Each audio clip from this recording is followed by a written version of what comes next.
ನಮ್ಮ ಕನ್ನಡ ಕವಿಗಳ, ಅದರಲ್ಲೂ ಮಾರ್ಗ ಕವಿಗಳ ಕಾವ್ಯದಲ್ಲಿ ಕಥಾ ಪ್ರಾರಂಭಕ್ಕೆ ಮುನ್ನ ಬರುವ ಪೀಠಿಕಾ ಪ್ರಕರಣ ಭಾಗಗಳು ಸಂಸ್ಕೃತ ಕಾವ್ಯ ಪರಂಪರೆಯಲ್ಲಿ ಅಷ್ಟಾಗಿ ಕಾಣದ ಕನ್ನಡ ಕಾವ್ಯಕ್ಕೆ ವಿಶಿಷ್ಟವಾದ ಒಂದು ಲಕ್ಷಣವಾಗಿವೆ.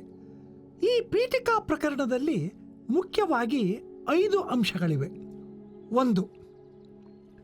ತಮಗೂ ತಮಗಿಂತ ಹಿಂದಿನ ಪೂರ್ವ ಕವಿಗಳಿಗೂ ಇರುವ ಪಾರಂಪರಿಕ ಸಂಬಂಧವನ್ನು ಪೂರ್ವ ಕವಿಗಳ ನೆನಕೆಯ ಮೂಲಕ, ಸ್ತುತಿಯ ಮೂಲಕ ಮತ್ತು ಆಯಾ ಕವಿಗಳ ಸಲ್ಲಕ್ಷಣಗಳು ತಮ್ಮ ಕೃತಿಯಲ್ಲಿ ನೆಲೆಸಲಿ ಎಂಬ ಆಶಯದ ಮೂಲಕ ವ್ಯಕ್ತಪಡಿಸುವುದು. 2ನೆಯ ಲಕ್ಷಣ, ತಮ್ಮ ಸ್ವಂತ ಅಥವಾ ವೈಯಕ್ತಿಕವಾದ ಸಂಗತಿಗಳನ್ನು ಹೇಳಿಕೊಳ್ಳುವುದು. 3. ಸ್ವಕಾವ್ಯದ ಅಗ್ಗಳಿಕೆಯ ಮಾತುಗಳು, ಅಂದರೆ ತನ್ನ ಕೃತಿಯನ್ನು ಕುರಿತು ತನಗಿರುವ ಆತ್ಮ ಪ್ರತ್ಯಯ ಮೂಲವಾದ ನಂಬಿಕೆ ಹಾಗೂ ವಿಚಾರಗಳು. 4. ಸತ್ಕವಿ ಹಾಗೂ ಸತ್ಕಾವ್ಯ ಪ್ರಶಂಸೆ, ಇದು ತನಗೆ ಮೆಚ್ಚುಗೆಯಾದ ಒಳ್ಳೆಯ ಕವಿ ಹಾಗೂ ಕಾವ್ಯಗಳನ್ನು ಕುರಿತು ತನ್ನ ಕೃತಿಯನ್ನು ಮೆಚ್ಚಿಕೊಳ್ಳುವಂತಹ ಸಜ್ಜನರನ್ನು ಕುರಿತ ಪ್ರಶಂಸೆ. 5. ಅಕವಿ ಹಾಗೂ ಕುಕವಿ ನಿಂದೆ, ನಿಜವಾದ ಕಾವ್ಯ ಸಾಮರ್ಥ್ಯವಿಲ್ಲದೆ ಕೆಟ್ಟ ಕಾವ್ಯವನ್ನು ಬರೆದ ಮತ್ತು ಅಂತಹ ಕಾವ್ಯಕ್ಕೆ ಶ್ರೋತೃಗಳಾದವರ ಬಗ್ಗೆ ತಿರಸ್ಕಾರ, ನಿಂದೆ, ಟೀಕೆ ಇತ್ಯಾದಿ. ಮೇಲೆ ಕಾಣಿಸಿದ ಸಂಗತಿಗಳಲ್ಲಿ ತಮ್ಮ ಸ್ವಂತ ವಿಷಯ ಹಾಗೂ ಪೂರ್ವ ಕವಿಗಳ ನೆನಕೆ ಸಂಸ್ಕೃತ ಕಾವ್ಯ ಪರಂಪರೆಯಲ್ಲಿ ಕ್ವಚಿತ್ತಾಗಿ ಬರುವುದರ ಹೊರತು ಉಳಿದವಂತೂ ಇಲ್ಲವೇ ಇಲ್ಲ. ಮತ್ತು ಈ ಎಲ್ಲ ಸಂಗತಿಗಳು ಕನ್ನಡ ಕವಿಗಳಲ್ಲಿ ಹೆಚ್ಚು ಕಡಿಮೆ ಕಾವ್ಯದ ಚೌಕಟ್ಟಿನೊಳಗೆ ಬಂದಿವೆ.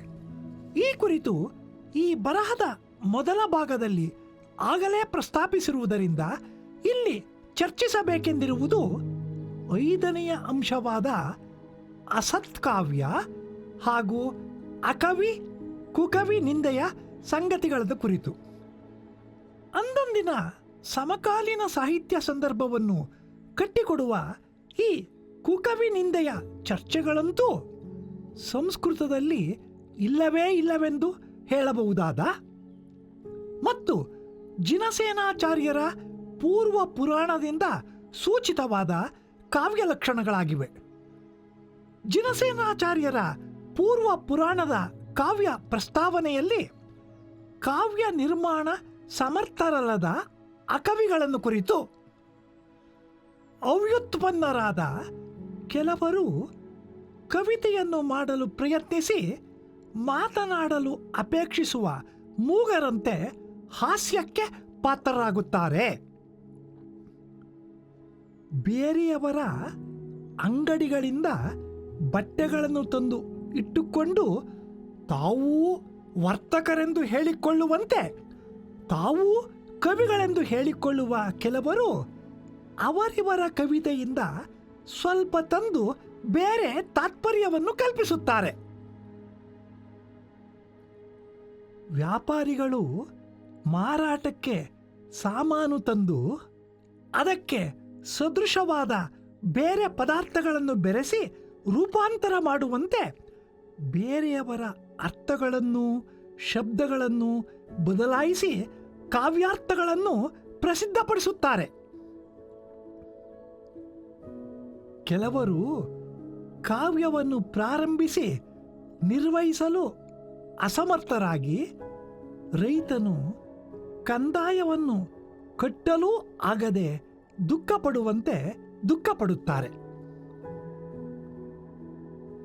ಬಹುಕಾಲದಿಂದ ಬೆಳೆದು ಗಂಟಾಗಿರುವ ಬಿದಿರಿನ ಬುಡದಂತೆಯೂ ನಾಯಿಯ ಬಾಲದಂತೆಯೂ ಇರುವ ದುಷ್ಟರನ್ನು ಸರಿಪಡಿಸುವುದು ಕಷ್ಟ. ನಿಜವಾದ ಕವಿಯು ಅನ್ಯರ ದೂಷಣೆಗೆ ಅಂಜುವುದಿಲ್ಲ. ಸೂರ್ಯನು ಗೂಗೆಯ ಭಯದಿಂದ ಮೂಡದೆ ಇರುತ್ತಾನೆಯೇ? ಈ ಮಾತುಗಳನ್ನು ಜಿನಸೇನಾಚಾರ್ಯರು ಹೇಳಿದ್ದಾರೆ.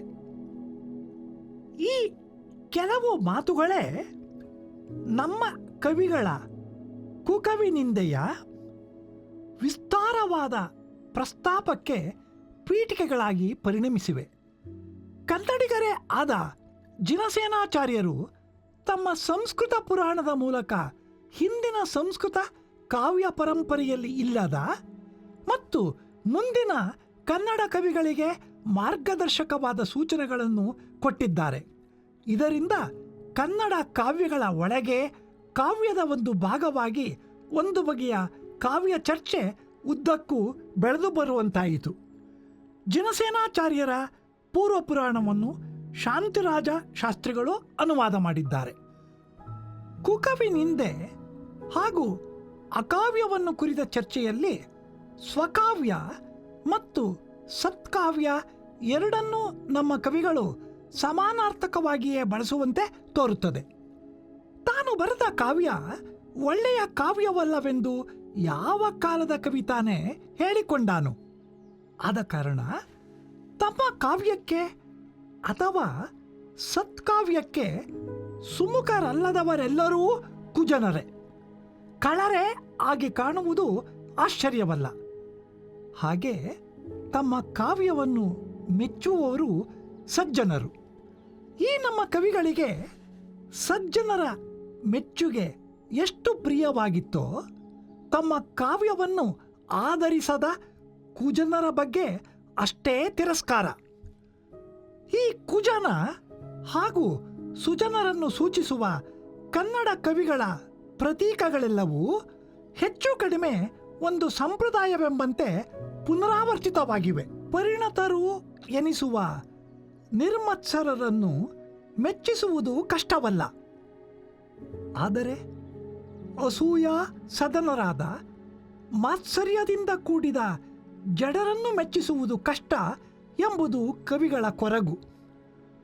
ಸುಜನರು ದುಂಬಿಯಾದರೆ ಕುಜನರು ಕೊರೆಯುವ ಹುಳು.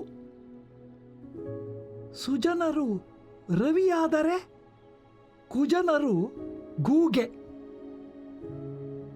ಸುಜನರು ಚಂದ್ರಕಾಂತವಾದರೆ ಕುಜನರು ಗೋರಿಕಲ್ಲು. ಸುಜನರು ಸಿಂಹವಾದರೆ ಕುಜನರು ಹಂದಿ. ಸುಜನರು ಹಂಸೆ ಕೋಗಿಲೆಗಳಾದರೆ ಕುಜನರು ಕಾಗೆ, ಮರಕುಟುಗ ಹಕ್ಕಿ, ಇಲಿ, ನಾಯಿ, ನೊಣ. ಹೀಗೆ ಈ ನಿಯತವಾದ ಕೆಲವೇ ಉಪಮಾನಗಳ ಮೂಲಕ ಕವಿಗಳು ತಮ್ಮ ಕಾವ್ಯಕ್ಕೆ ಸುಮುಖರಲ್ಲದ ಓದುಗರನ್ನು ಕುರಿತ ತಮ್ಮ ಅಸಹನೆಯನ್ನು ತೋಡಿಕೊಂಡಿದ್ದಾರೆ.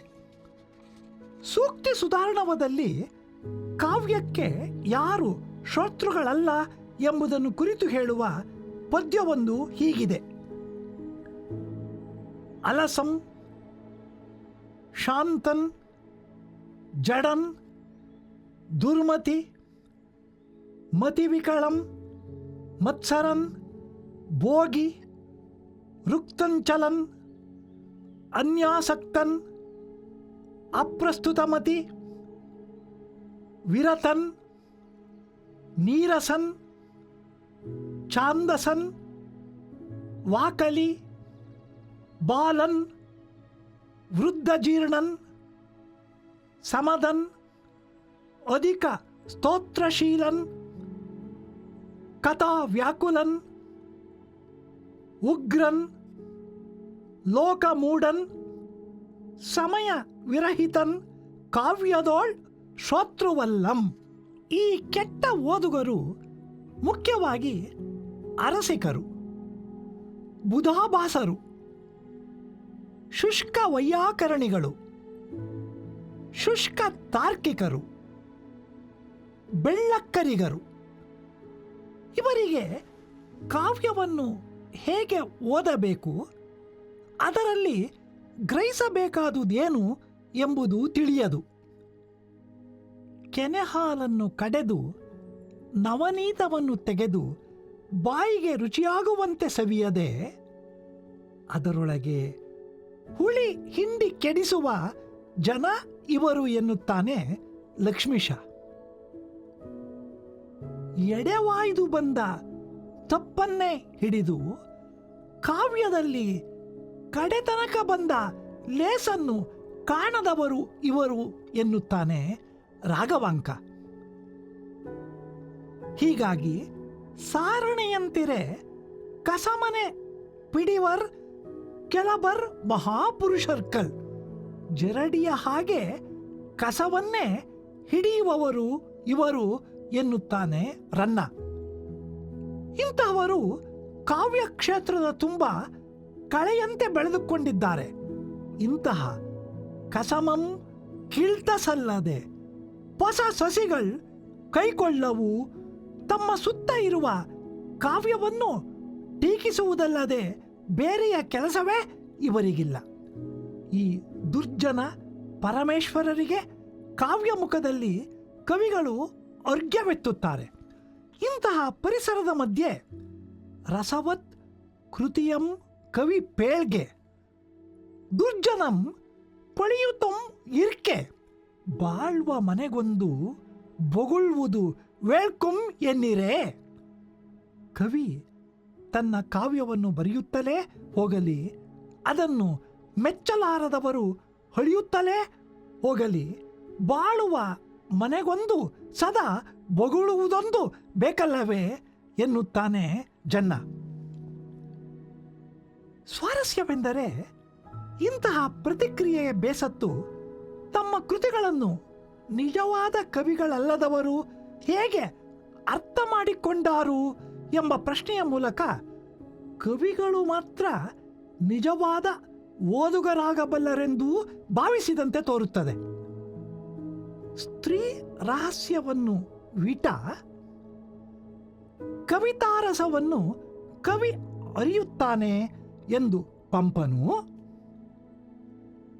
ರಸಮಂ ನಾಲಗೆ ಕವಿತಾರಸಮಂ ಕವಿ, ಕುಸುಮರಸಮನ್ ಅಳಿಮಾಲೆ, ಅಕ್ಷಯ ಸುಖರಸಮನ್ ಪರಮಾತ್ಮನ್ ಅರಿವರ್ ಉಳಿದವರ್ ಅರಿಯರ್ ಎಂದು ನಾಗಚಂದ್ರನು, ಸ್ವಗೈಪ ಕಬ್ಬಮನ್ ಕಬ್ಬಿಗರಲ್ಲದೆ ಮೆಚ್ಚರ್ ಎಂದು ಆಂಡಯ್ಯನೂ ಹೇಳಿರುವುದನ್ನು ಗಮನಿಸಬಹುದು. ಆದರೆ ಇದು ತೀರಾ ಅತಿರೇಕದ ನಿಲುವು.